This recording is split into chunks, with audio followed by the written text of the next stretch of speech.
Assalamualaikum warahmatullahi wabarakatuh. Apa kabar anak-anak? Semoga kita semua diberikan kesehatan oleh Allah Subhanahu wa taala.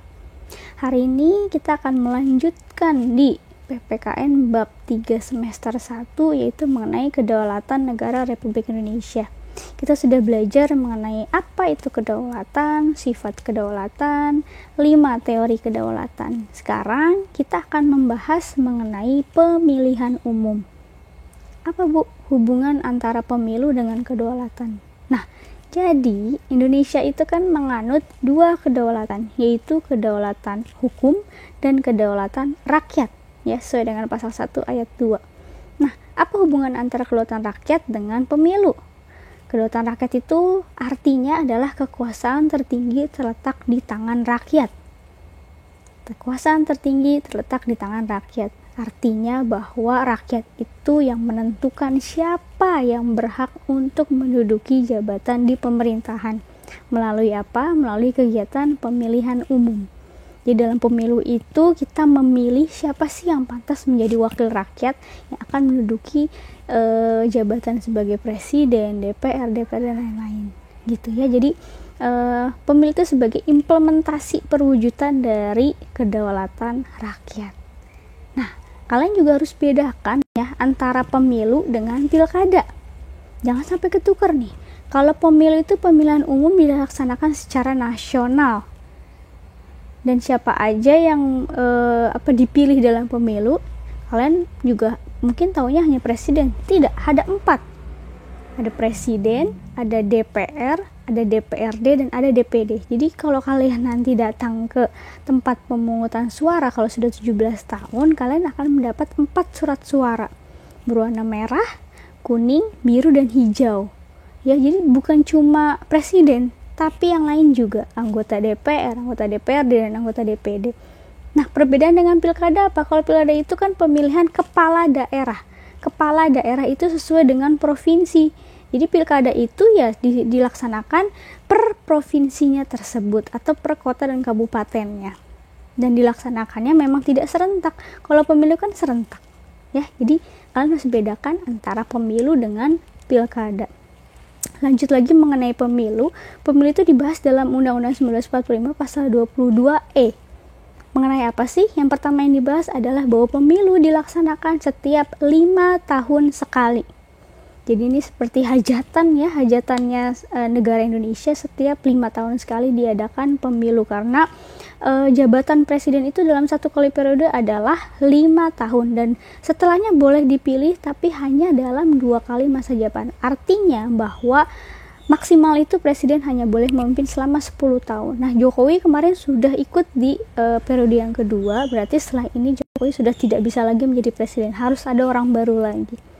Lalu yang dibahas dalam pasal 22E yang kedua itu adalah mengenai 4 lembaga yang dipilih dalam pemilu. Ya, tadi apa saja? Presiden, DPR, DPRD, dan DPD. Selanjutnya yang dibahas adalah mengenai peserta. Peserta dari anggota DPR dan DPRD adalah partai politik.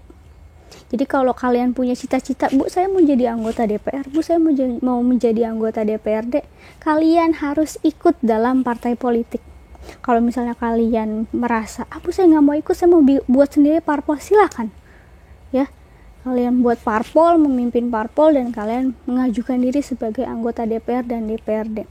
Lalu berikutnya peserta DPD. Ya, kalau tadi DPR dan DPRD, kalau ini DPD, Dewan Perwakilan Daerah, itu bukan parpol tapi perseorangan atau sendiri. Ya, karena DPD ini berhubungan dengan pemerintah daerah. Dan yang terakhir yang dibahas dalam pasal 22E itu adalah mengenai pemilu itu diselenggarakan oleh satu lembaga, yaitu bernama KPU atau Komisi Pemilihan Umum.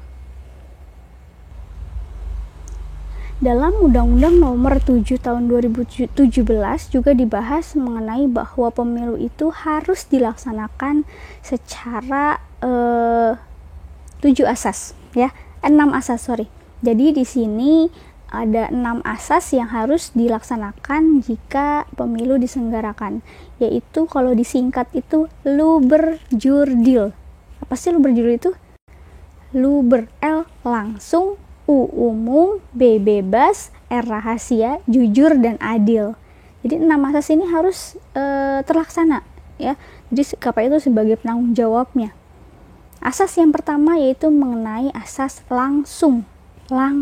Apa maksudnya asas ini? Asas ini tuh mengandung arti bahwa rakyat itu sebagai pemilih memiliki hak untuk memberikan suaranya secara langsung sesuai dengan hati nurani tanpa perantara. Jadi kalau misalnya kamu nanti diberikan hak suara, Bu saya sakit, digantiin aja ya sama kakak saya biar dia milih 2 kali, tidak boleh. Jadi dalam pemilu itu harus benar-benar orangnya langsung, tidak boleh digantikan ya. Asas yang kedua yaitu umum. Apa maksudnya asas ini? Jadi semua warga negara yang memenuhi syarat sebagai pemilih itu mempunyai hak untuk mengisi suara dalam pemilu. Jadi semua warga negara yang telah memenuhi syarat ya, tidak memandang gender, agama, suku dan lain, semua warga negara punya hak, tapi yang memenuhi syarat. Salah satunya misalnya syaratnya harus warga negara Indonesia, berumur 17 tahun dan lain-lain. Asas yang ketiga yaitu adalah asas bebas. Apa maksudnya? Jadi di sini maksudnya bahwa semua warga negara itu yang memiliki hak dalam pemilu itu memiliki kebebasan untuk menentukan pilihannya tanpa ada paksaan dan tekanan. Jadi kalau kalian nanti dipaksa oleh orang tua kamu, misalnya dipaksa sama mama, dipaksa sama papa kamu untuk kamu harus milih ini, kamu harus milih si A, kamu harus milih si B, itu nggak boleh. Atau dari tekanan dari partai politik tertentu, kamu harus milih ini, kecuali kalau kamu secara sadar dan secara rela ya, ikhlas gitu. Tapi kalau ada yang maksa itu tidak boleh ya. Asas berikutnya yaitu asas rahasia.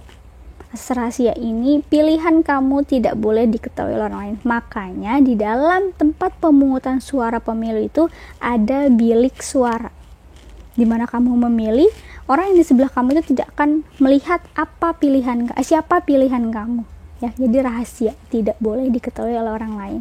Asas berikutnya itu adalah asas jujur.